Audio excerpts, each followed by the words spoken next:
Long before the chandeliers were lit and the guests took their seats, Isla Holland had dreamed of this moment. Her vision of a wedding had always been simple: a quiet room filled with warmth, a man who loved her, and the soft knowledge that she was truly chosen. But the version unfolding before her was more ornate, more performative: gleaming marble, hundreds of eyes, and a silence that felt too rehearsed. As she walked the aisle, time did not slow the way she imagined. Instead, each step landed with weight, dragging behind it a ghost of uncertainty. Her dress was elegant, the kind people admired from afar, but inside it, Isla felt like a prop, polished, curated, displayed. She looked ahead to Nathaniel Clark, her soon-to-be husband, standing tall at the altar, the man she had loved, not instantly, but steadily. It wasn't passion that first drew her to him. It was his discipline, his quiet ambition, and the vulnerability he once showed her on a rainy evening, long ago, when his world had nearly collapsed. She had been the only one to witness it. Back then, when the Clark family had faced scandal and ruin, Isla had chosen to stand by Nathaniel. She had invested her time, her mind, and most dangerously, her heart. She defended him in business meetings, whispered strategies at midnight, wrote proposals under his name, and he had rewarded her with proximity, shared space, occasional affection, but never clarity. Still, she had clung to hope. She believed that devotion, in time, could become love. As she approached the altar, her eyes locked with his. There was a flicker in his expression. Not joy, not relief. Something colder, something like calculation. And then the interruption came. The doors burst open, scattering whispers through the room. A woman entered, drenched in tears, her presence frantic and disheveled. Emily, Nathaniel's sister. Her words arrived in fragments. Leah. Accident. Bleeding. Hospital. Isla didn't need more than that. Leah. The name struck her like a stone. The woman who left Nathaniel behind during his downfall and who had returned only weeks ago, stirring old ghosts. Isla had felt her shadow lingering ever since. Nathaniel's reaction was immediate. Panic surged through him. He turned without hesitation, without apology. Isla reached for him instinctively, not to stop him, just to understand. His answer came with the chill of a signed contract.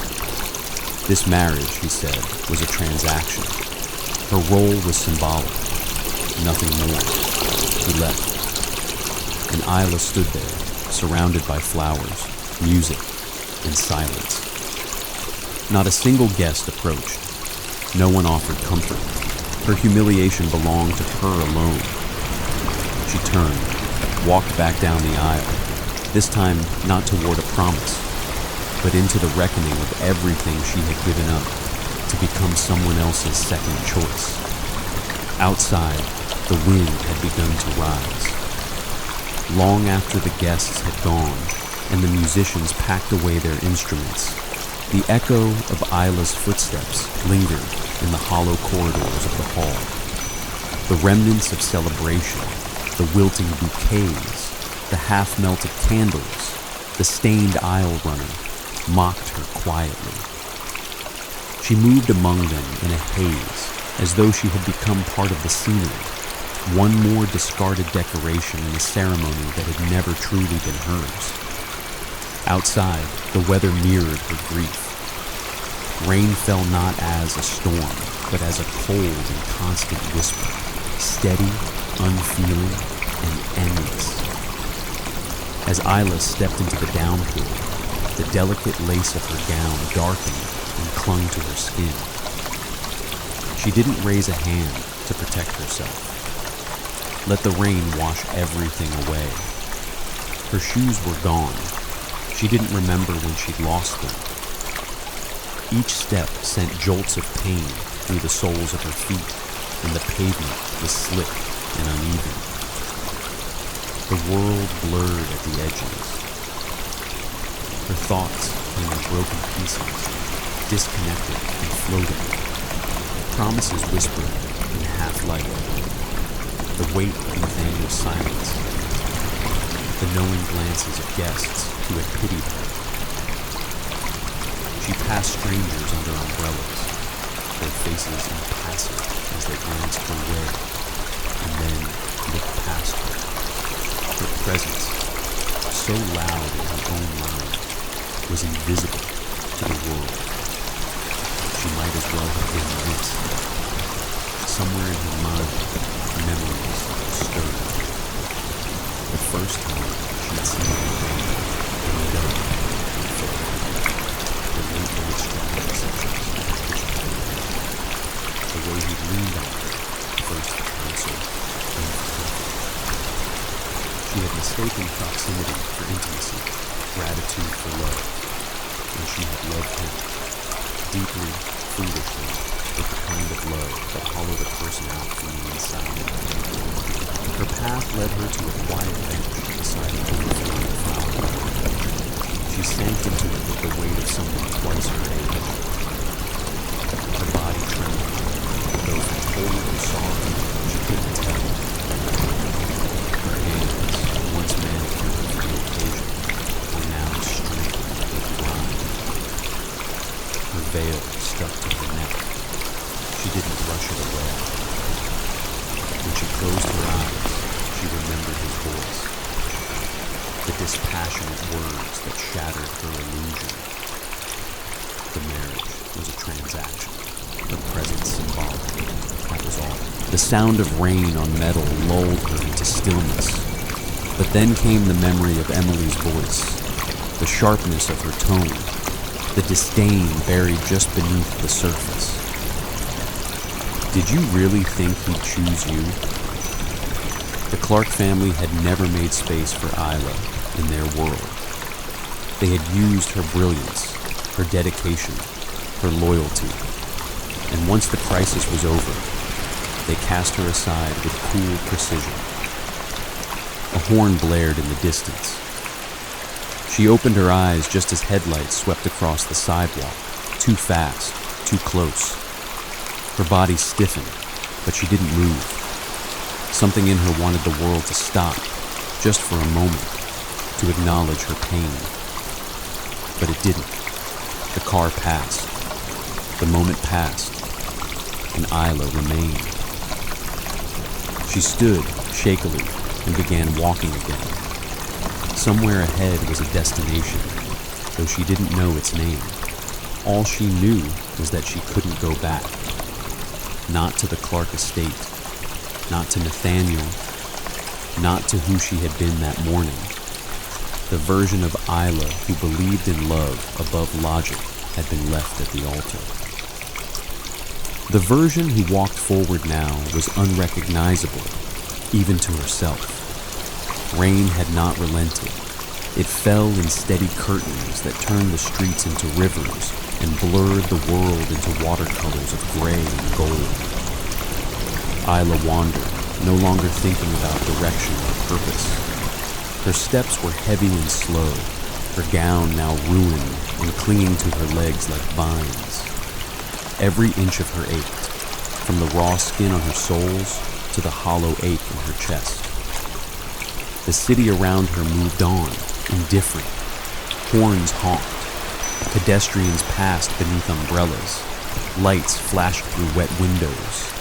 Isla existed like a ghost among them, too real to disappear, too broken to feel alive. When the car approached, it didn't register at first. Just another blur in the haze of headlights. But then came the wind that followed. A burst of pressure as the sleek vehicle flew past her, missing her by inches. The sudden gust knocked her sideways. Her foot twisted. Pain lanced through her ankle, and she fell to the pavement. For a moment, she lay there, half soaked and breathless, not caring whether the world stopped for her or not. But the car that should have vanished into the distance slowed. Its engine rumbled low. Then, in a move that surprised her, it reversed. The passenger door opened, slow and silent. A man stepped out, tall and composed, dressed in black from head to toe. He carried an umbrella, which he extended smoothly as he approached. He said nothing at first. Instead, he knelt beside her, his presence both calm and commanding. Rain drummed softly on the umbrella overhead. When she finally looked up, her gaze met a face carved in elegance. Strong jaw, piercing eyes, and the kind of quiet intensity that demanded attention without a word. There was something hauntingly familiar about his features, though she couldn't place them. He offered a hand. Isla hesitated. But pain pulsed again in her leg, sharp and insistent, and pride gave way to necessity. She accepted his support. He lifted her effortlessly, his arms steady and sure. For a brief moment, Isla found herself held not just physically, but emotionally, suspended in an unfamiliar sensation of safety. Inside the car, warmth enveloped her. The leather seats, the gentle hum of the engine, the faint scent of sandalwood, and something darker, like aged whiskey, grounded her senses. She was shaking, but not from cold alone. The stranger adjusted the temperature, then removed his coat and placed it around her shoulders without comment. It was a simple gesture, but one that disarmed her entirely. No one had offered comfort in days, perhaps in years. They didn't speak much. Words seemed unnecessary. He drove through the storm as though it obeyed him, his gaze always forward, his presence unwavering. Eventually, they reached the hospital. Isla tried to walk, but her injured foot protested. He stayed at her side, matching her limping pace without impatience. After her examination, she returned to the waiting area. He was still there, seated with one leg crossed over the other, his phone held loosely in his hand. When their eyes met again, something passed between them. Acknowledgement, curiosity, and a strange sense of belonging. He stood and handed her a simple card. His name embossed in silver, Adrian Monroe. He did not ask for hers. Then, just before leaving, he paused at the door, glanced back, and said in a voice deep and unwavering, "Take care of yourself." And then he was gone. But Isla knew, with a certainty she couldn't explain, that this wouldn't be the last time their paths would cross. Not even close. The apartment had once felt like a sanctuary. Now, its silence rang with betrayal. Isla stepped inside, her damp hair clinging to her neck, the hem of her coat dripping onto the hardwood floor. The air smelled of dust and memories, neither of which she wished to keep. The space still bore traces of a celebration never finished. Heart-shaped balloons losing helium in the corners, a floral centerpiece wilting on the dining table, and a pair of wine glasses untouched beside an unopened bottle of champagne. It had all been prepared for joy, but it now stood as a monument to humiliation. She moved through the room slowly, her fingertips trailing across surfaces she once cleaned with care. Her eyes caught the framed photo of her and Nathaniel, smiles frozen in a moment when she had still believed. With calm precision, she took it from the wall. The frame hit the floor with a soft thud, splintering the glass. She did not flinch. The scissors were in the drawer where she'd always kept them. She took them in hand and returned to the broken photo. The sound of the blades slicing through paper felt final, oddly satisfying. Her face, his face, severed, a memory undone. Hours passed in silence. Outside, the world continued on, unaware that within this space, Isla was performing an autopsy on a life that never got to begin. Dusk surrendered tonight. Still, she sat on the edge of the couch, waiting for something unnamed. When the front door finally creaked open, she did not rise to greet him. Nathaniel entered with the air of a man returning from a long day, weariness written across his brow, as if nothing monumental had transpired. He dropped his keys, loosened his tie, and muttered something about needing water. Isla did not move. When he finally noticed her, his brows furrowed, unsure whether to treat her presence as confrontation or inconvenience. But she answered the question for him. There were no screams, no theatrics, only a quiet declaration.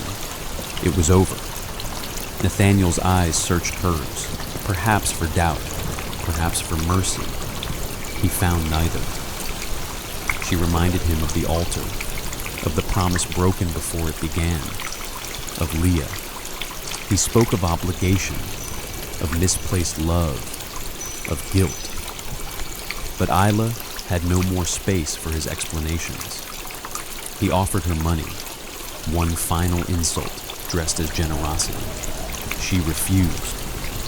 The woman who had once waited for love now stood rooted in self-respect. She needed nothing from him, not his guilt, not his wealth, certainly not his permission. When she left, she did not look back, and Nathaniel, for the first time, did not follow. The city bathed in the soft amber of afternoon light, yet Isla saw none of it.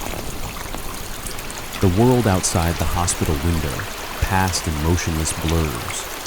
People crossing streets, taxis honking, someone walking a dog with a bright red leash. To her, they existed behind glass, unreachable and irrelevant. She sat upright in a bed she didn't remember entering, surrounded by sterile walls that hummed with fluorescent fatigue. The events of the last 2 days had left their mark, not in bruises or bandages, but in a kind of bone-deep emptiness. Her mind returned over and over to the moment she had stood in that apartment, watching Nathaniel retreat into shadows and silence, to the way his voice had hardened when he offered her money, to how weightless her heart had felt as she walked away from everything she thought she had built. The ache of it still lingered. A soft knock pulled her from her thoughts. Clara Brooks, her closest friend, her stubborn protector, slipped into the room without waiting for an answer. Dressed in her usual bright red coat, Clara moved with purpose, like someone who refused to let the world get away with injustice. Isla had expected a storm of frustration, or another lecture on dignity and revenge. But Clara only approached quietly and sat at the edge of the bed, her gaze heavy with unshed tears. The silence between them held more compassion than words could reach. Later, in the warmth of Clara's apartment, Isla curled beneath a thick blanket on the couch. The scent of chamomile drifted from a mug resting untouched on the coffee table. Around her, the walls were painted in muted tones, peaceful, safe, with shelves lined with plants that had names. Here, no one expected anything of her. For a while, Isla simply slept, and when she awoke in the early hours, she did not cry. Days passed like this. Clara took charge of groceries, doctor appointments, and fielding any calls Isla refused to answer. Nathaniel had called once, only once. Clara had blocked his number. Eventually, Isla asked to see the news.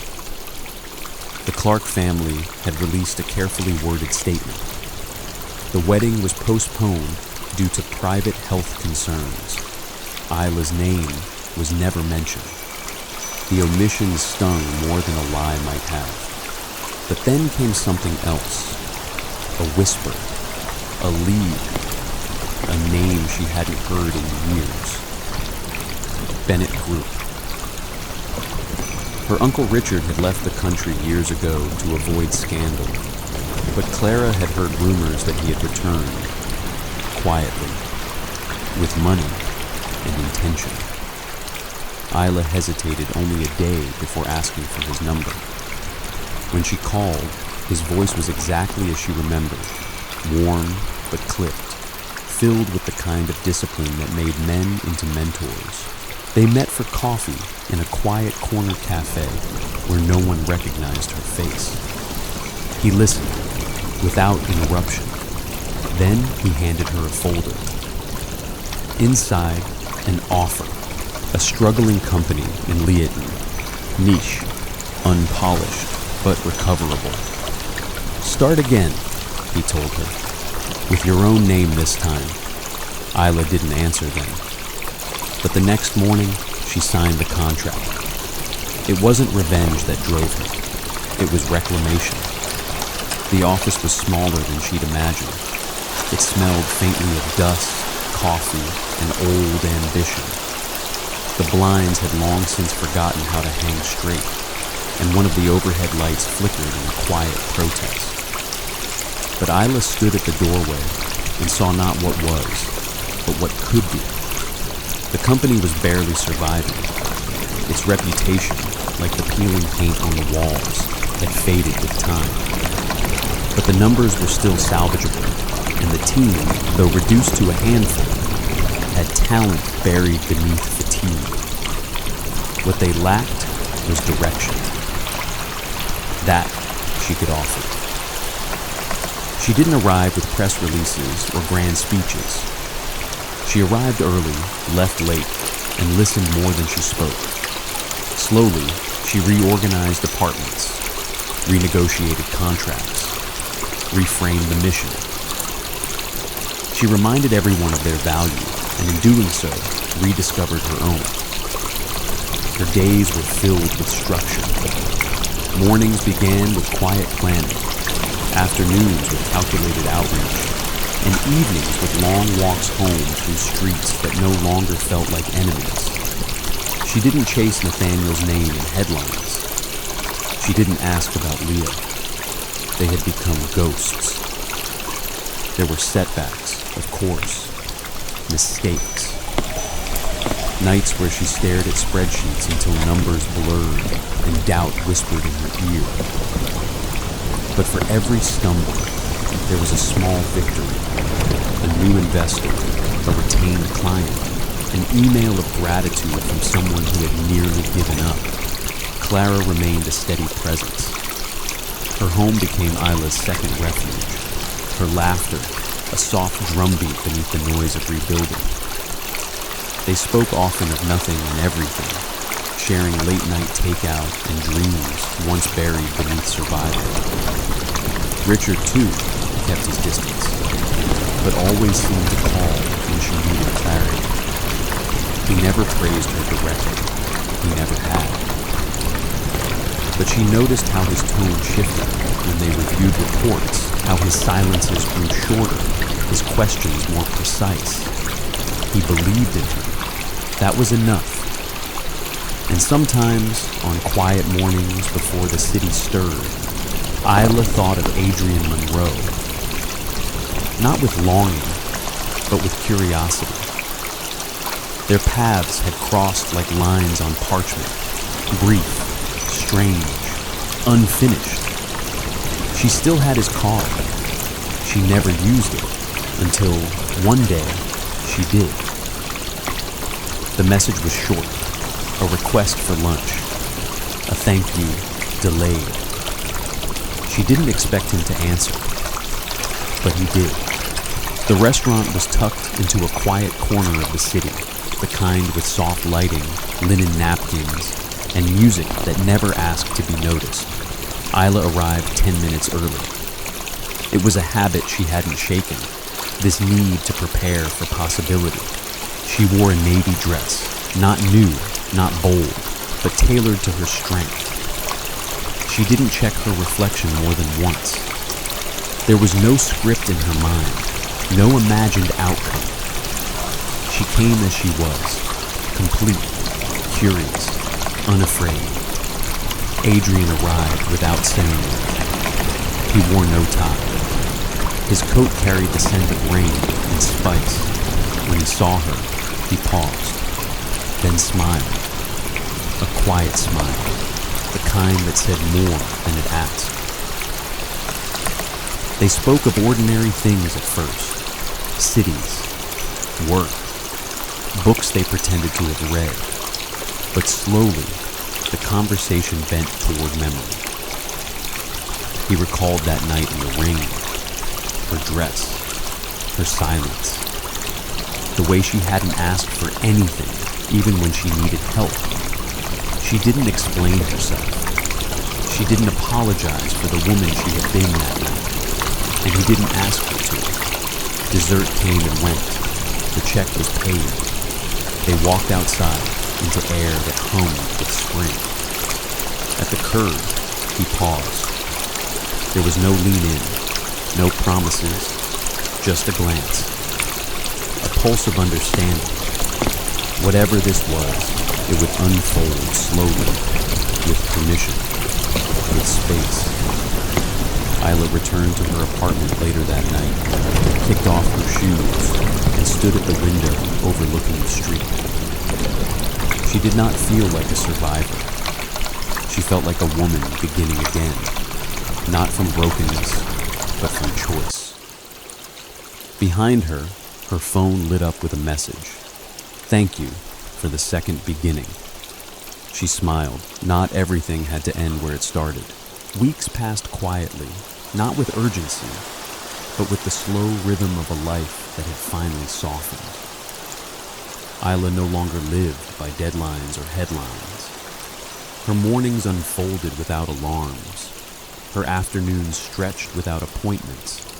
And her nights arrived not with exhaustion, but invitation.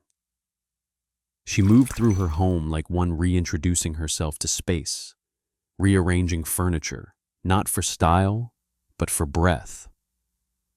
A reading nook beside the window, a small stool for watering plants, a kitchen that smelled of fresh rosemary and bread made from scratch, even if it didn't rise perfectly every time. This was not the life others had envisioned for her. It wasn't glamorous or strategic or enviable, but it was hers. Entirely hers. On Sundays, she walked without a destination. City parks, secondhand bookstores, lakeside trails where ducks gathered in quiet judgment. She learned the names of trees. She stopped to observe ants. She memorized the feeling of sunlight through clean linen curtains. Some nights, she lit candles and wrote without aim.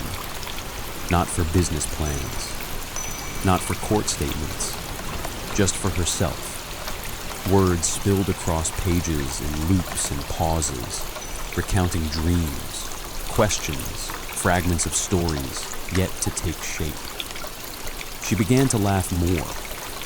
Not the polite laughter she once offered at charity galas or board meetings, but the kind that warmed from her chest and surprised her. Sometimes, Clara would say something ridiculous, and Isla would choke on tea mid-sip, and they would both fall apart in giggles. There were quiet tears, too, when old songs played, when a photo fell from a book, when someone mentioned a wedding dress in passing. But those tears didn't break her. They softened her, reminding her that healing was not the absence of pain, but the presence of meaning.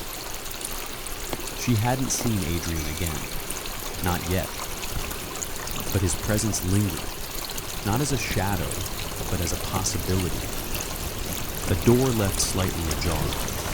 In time, she began mentoring young women who were trying to break into their own careers. Not with lectures, but with stories. Stories of mistakes and pressure, of choosing silence when she should have spoken, of speaking when no one listened. She didn't offer answers, only the reminder that identity was not found in another's reflection, but within. And every time she told those stories, she found pieces of herself. One rainy morning, Isla stood at her window, cradling a cup of warm ginger tea. The sky was pale with promise, and the city below moved in quiet procession. Her apartment, now lined with fresh plants and stacked books, no longer echoed when she walked. It hummed with love. She watched a bird land on the railing just outside her window, sleek, unbothered, alone. It did not fear the rain. It did not wait for sun. Neither did she. The restaurant was tucked into the quiet corner of the city, the kind with soft lighting, linen napkins, and music that never asked to be noticed. Isla arrived 10 minutes early. It was a habit she hadn't shaken, this need to prepare for possibility. She wore a navy dress, not new, not bold, but tailored to her strength. She didn't check her reflection more than once. There was no script in her mind, no imagined outcome. She came as she was, complete, curious, unafraid. Adrian arrived without ceremony. He wore no tie. His coat carried the scent of rain and spice. When he saw her, he paused, then smiled. A quiet smile, the kind that said more than it asked. They spoke of ordinary things at first. Cities, work, books they pretended to have read. But slowly, the conversation bent toward memory. He recalled that night in the rain. Her dress. Her silence. The way she hadn't asked for anything, even when she needed help. She didn't explain herself. She didn't apologize for the woman she had been that night, and he didn't ask her to. Dessert came and went. The check was paid. They walked outside into air that hummed with spring. At the curb, he paused. There was no lean in, no promises. Just a glance. A pulse of understanding. Whatever this was, it would unfold slowly, with permission, with space. Isla returned to her apartment later that night, kicked off her shoes, and stood at the window overlooking the street. She did not feel like a survivor. She felt like a woman beginning again, not from brokenness, but from choice. Behind her phone lit up with a message. Thank you for the second beginning. She smiled. Not everything had to end where it started. She moved through her apartment with deliberate calm, lighting a single candle on the windowsill. The flame flickered, casting shadows that danced across the bookshelves, the framed photos, the journal she once filled with questions.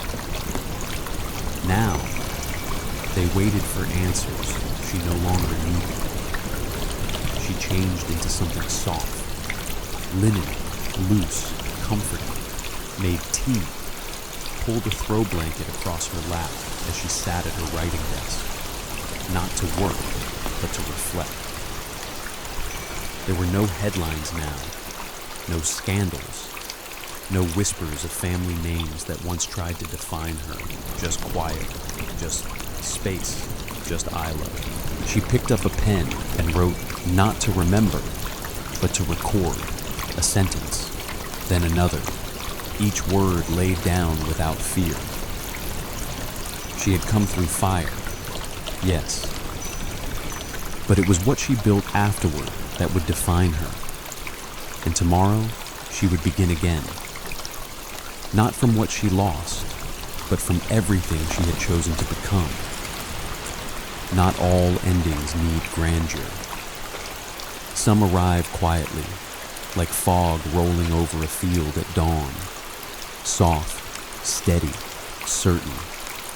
Isla's story was never about revenge or triumph. It was about returning to herself, to the quiet bravery it takes to let go, to the tenderness required to rebuild without bitterness, to the wisdom found in stillness. Her journey was not linear. It twisted, it paused, it grieved. But in each silence, there was growth. In each pause, a choice. She did not become someone else. She simply stopped dimming who she already was. And in doing so, she became whole. If there is a lesson here, perhaps it is this. You are not too late. You are not too far. You are not defined by the hands that failed to hold you. Your story can begin again, even now. Sometimes the most powerful stories are not the ones that dazzle, but the ones that whisper. Isla's journey may be a work of fiction, but within it are echoes that belong to many of us. Moments we don't speak of, yet carry quietly beneath our daily routines. There is, in every life, a chapter like Isla's, a chapter of giving too much, of loving someone who could not return the gesture, of mistaking validation for affection or applause for worth. We stay in rooms that have gone cold because we once felt warmth there. We try harder. We bend more. We offer silence instead of boundaries because we hope it will be read as patience. But often, it is not. Many of us know what it's like to build someone else's dream and wake up realizing we left our own behind. Isla stayed because she believed that love, in its purest form, could overcome distance, history, and hurt.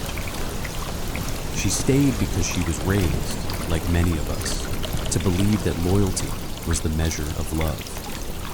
But sometimes, the truest love is the one that says, I will not lose myself for someone who cannot meet me.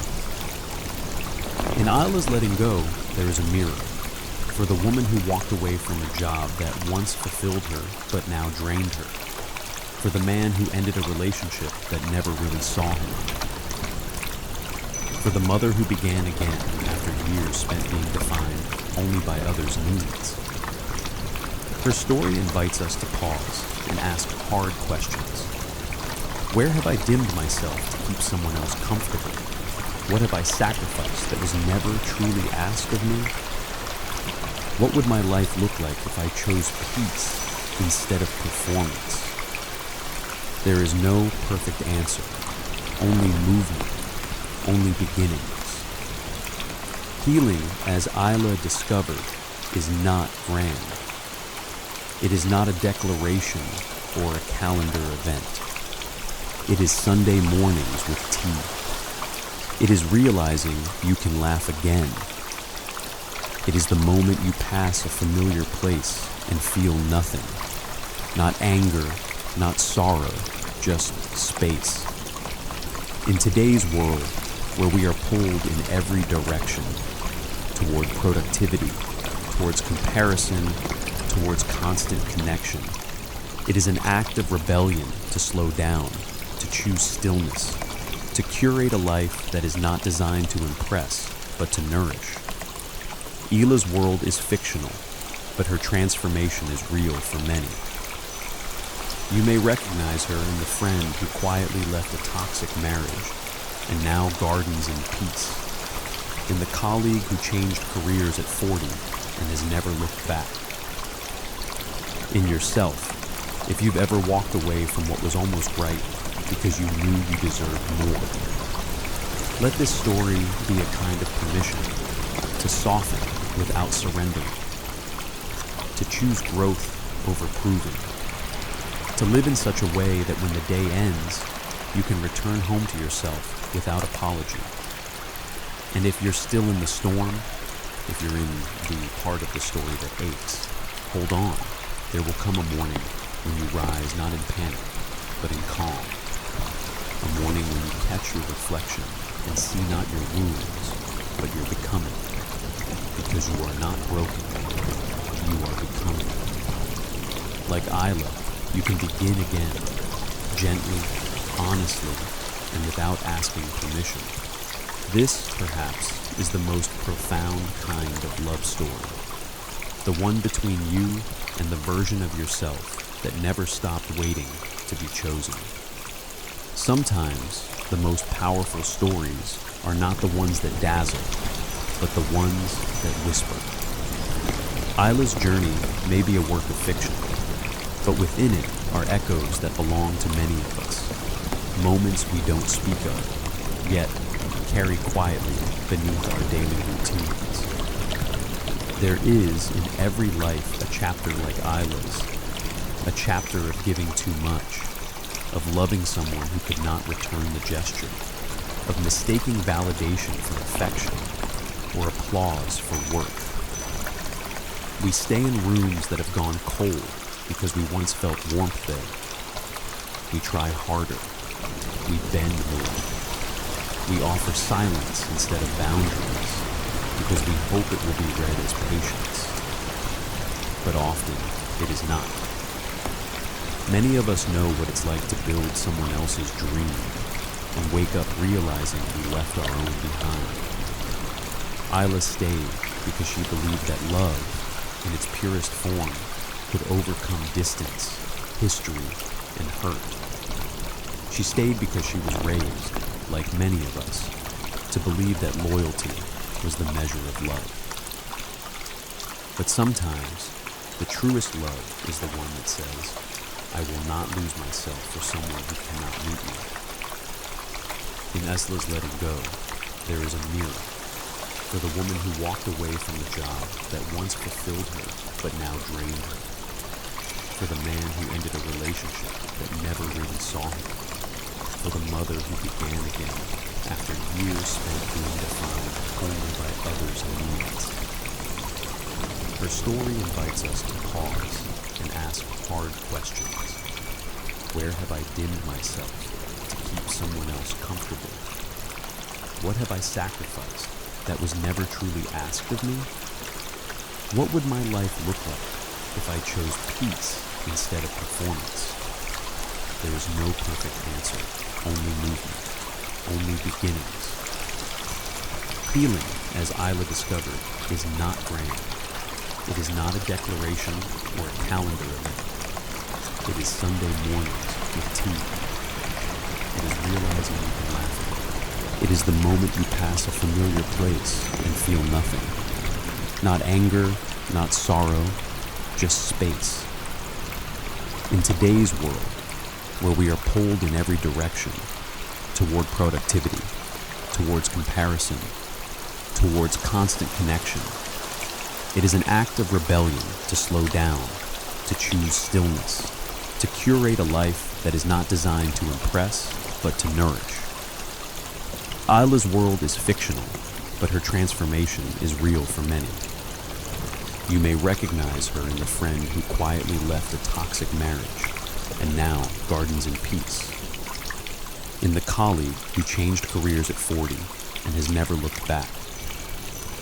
In yourself, if you've ever walked away from what was almost right because you knew you deserved more.